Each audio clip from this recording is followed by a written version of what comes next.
भविष्यात?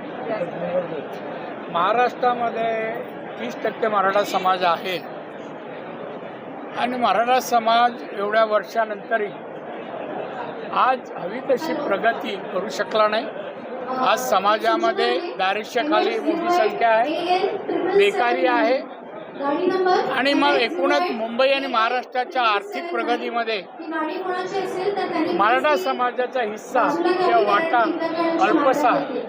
त्यामुळे आर्थिक प्रगती नोकरीपेक्षा व्यवसायाच्या माध्यमातून करावा आणि व्यवसाय लहान असो मोठा असो मेहनत परिश्रमाने आपण तो व्यवसाय यशस्वी करावा, म्हणजे आर्थिक सुबत्ता मराठा समाजामध्ये येईल असं माझं मत आहे।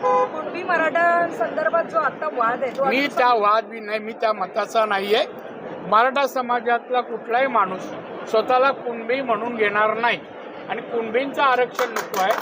मागास समाज म्हणून जे घटनेच्या 15 आणि 16(4) मध्ये प्रोव्हिजन आहे, सर्वे करून मागासलेपणा आढळल्यास